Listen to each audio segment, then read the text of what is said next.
இந்த வார ஜூனியர் அப்துல் கலாம் பகுதியில் இந்திய திறனறி தேர்வில் முதலிடம் பிடித்ததன் மூலம் நாசா விண்வெளி மையத்திற்கு செல்ல உள்ள நெல்லையை சேர்ந்த பள்ளி மாணவர் பற்றி பார்க்கலாம்.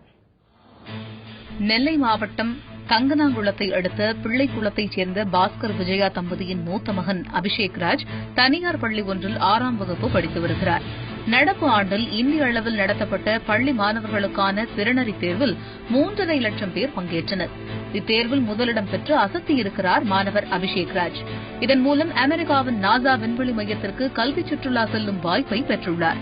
அபிஷேக் ராஜ் என்ற மாணவர் எப்படி தன்னை தயார் செய்தார் என்றால், அவர் 2ஆம் கிளாஸ் முதல் 10ஆம் கிளாஸ் வரை அனைத்து கொஸ்டின் பேப்பரையும் தனிப்பட்ட விதத்திலே ஒரு பிரிண்ட் அவுட் எடுத்து வச்சு அவ்வளவு நன்றாக தன்னை தயார்படுத்திக் கொண்டு இந்த பரீட்சையில மிக திறமையாக பரிசு எழுதி தமிழகத்திலே முதல் மாணவராக இந்த பரீட்சையில் வந்திருக்கிறார்.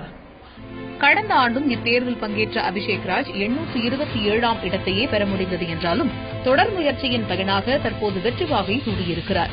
இந்தியன் டேலண்ட் எக்ஸாம் போன வருஷமும் எழுதலாம். அதுல 827வது இடம் வாங்கியிருந்தான். இந்த வருஷமும் சிடி எல்லாம் கொடுத்து விட்டுருந்தாங்க சார். கொடுத்த உடனே அதை நல்லா பிரிண்ட் போட்டு கொடுத்த உடனே 3 பிள்ளைங்களுக்குமே எடுத்து கொடுத்தோம் பிரிண்ட். அபிஷேக் ராஜ் அதை எடுத்த உடனே இந்த ட்ரிப் நான் தான் அமெரிக்கா கண்டிப்பா நான் போயிருவேன். அந்த பிரிண்ட் அவுட்டை எடுத்த உடனே அவன் சொன்னான், இப்போ நாசாக்கு செலக்ட் ஆயிருக்கேன், எனக்கு ரொம்ப சந்தோஷமா இருக்கு. 6ஆம் வகுப்பு படிக்கும் போதே தனது அபார திறமையால் நாசாவுக்கு செல்ல வாய்ப்பு பெற்றிருக்கிற நெல்லை மாணவர் அபிஷேக் தான் இந்த வாரத்தின் ஜூனியர் அப்துல் கலாம்.